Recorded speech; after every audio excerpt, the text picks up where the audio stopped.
Bien-aimés auditeurs et auditrices de l'émission Parle Seigneur, car ton serviteur est à l'écoute, je vous dis bonjour.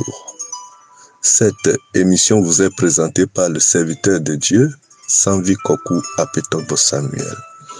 Parle Seigneur, car ton serviteur est à l'écoute. Nous devons être toujours à l'écoute pour entendre la voix de notre Dieu, pour faire sa volonté. Faire la volonté de Dieu implique notre désir de l'adorer et de le servir. Nous, en tant que croyants en Dieu par Jésus-Christ, nous devons nous laisser conduire par son esprit pour accomplir la volonté parfaite de Dieu. Cette volonté parfaite ne se trouve que dans sa parole révélée. Alors, nous sommes en train d'étudier le livre de l'Apocalypse. Apocalypse qui veut dire révélation. Ce livre qui a été écrit par l'apôtre Jean. Cet apôtre qui est le dernier apôtre qui est mort d'une mort naturelle. Les autres apôtres de Jésus-Christ étaient tous des martyrs. Alors, nous continuons notre étude sur l'essentiel pour le livre de l'Apocalypse. Apocalypse chapitre 4. Aujourd'hui, nous allons continuer avec le verset 6 jusqu'au verset 11. Là, il est écrit, « Il y a encore devant le trône comme une mer de verre, semblable à du cristal. Au milieu du trône et autour du trône, il y a 4 êtres vivants remplis Dieu devant et derrière. Le premier être vivant est semblable à un lion. Le second être vivant est semblable à un veau. Le troisième être vivant a la face d'un homme. Et le quatrième être vivant est semblable à un aigle qui vole. Les 4 êtres vivants ont chacun 6 ailes et ils sont remplis Dieu tout autour et au-dedans. Ils ne cessent de dire jour et nuit, Saint, Saint, Saint est le Seigneur Dieu, le Tout-Puissant, qui était, qui est et qui vient. Quand les êtres vivants rendent gloire et honneur et action de grâce à celui qui est assis sur le trône, à celui qui vit au siècle des siècles, les 24 vieillards se prosternent devant celui qui est assis sur le trône et ils adorent celui qui vit au siècle des siècles. Et ils jettent leur couronne devant le trône en disant, « Tu es digne, notre Seigneur et notre Dieu, de recevoir la gloire et l'honneur et la puissance, car tu as créé toutes choses et c'est par ta volonté qu'elles existent et qu'elles ont été créées. » N'est-ce pas un passage encore merveilleux à lire? Là, on nous fait savoir que devant le trône de Dieu se trouve une mer de verre semblable à du cristal, c'est-à-dire c'est transparent. Tu peux te voir dedans. Il n'y a rien qui est caché. Tout est clair et limpide. Et au milieu du trône et autour du trône, il y a 4 êtres vivants remplis Dieu devant et derrière. Quel mystère! Au milieu du trône de Dieu et tout autour de ce trône, il y a 4 êtres vivants. C'est-à-dire, vous allez voir les 4 êtres vivants au milieu du trône de Dieu et tout autour du trône de Dieu. Ils gravitent tout autour du trône.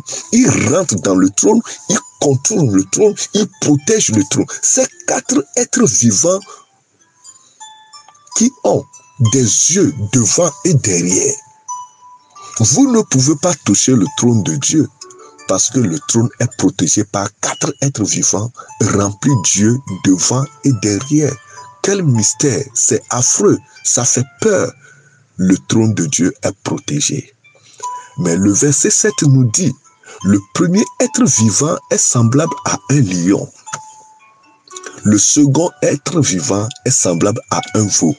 Le troisième être vivant a la face d'un homme et le quatrième être vivant est semblable à un aigle qui vole.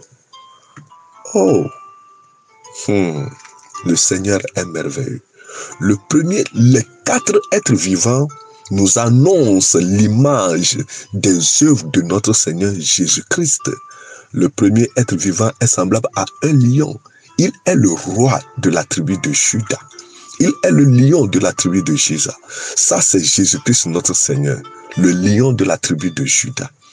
Oui, le second être vivant est semblable à un veau. C'est lui qui est l'agneau de Dieu, qui ôte le péché du monde. Jean a témoigné de lui. Lorsque Jésus passait, il disait à ses disciples, « Voici l'agneau de Dieu qui ôte le péché du monde. Suivez-le. » Il est ce veau-là, il est cet agneau qui a été immolé à la place de nos fautes, qui a été immolé pour la rémission de nos péchés. Le troisième être vivant a la face d'un homme.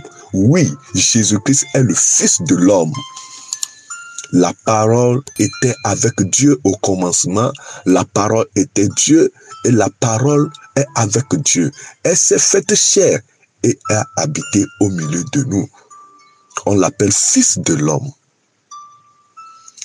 C'est lui qui a pris la forme humaine qu'on a appelé Jésus-Christ.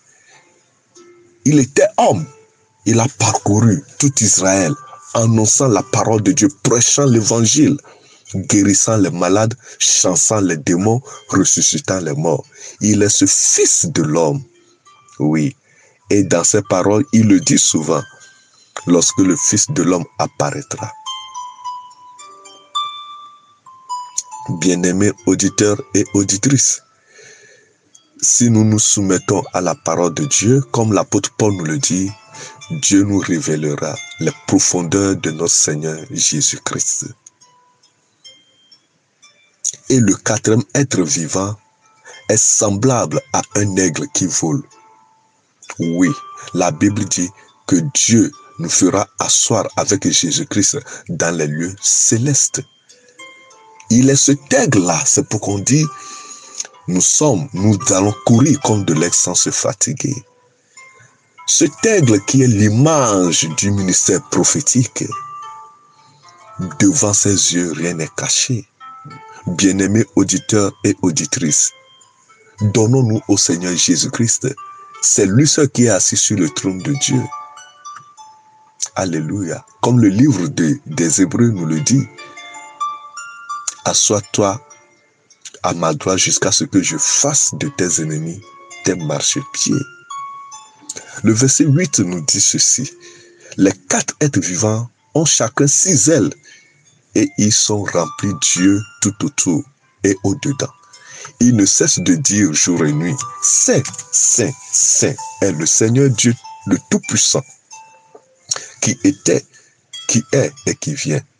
Combien de fois tu loues le Seigneur? Combien de fois tu l'adores? Combien de fois tu dis au Seigneur que tu es saint, que tu es saint, que tu es saint? Celui dans la bouche de laquelle doit sortir le mot saint doit se sanctifier, doit se préserver pur. Nous devons mener une vie de pureté, de sainteté, de sanctification, car l'esprit qui habite dans le croyant est un esprit saint.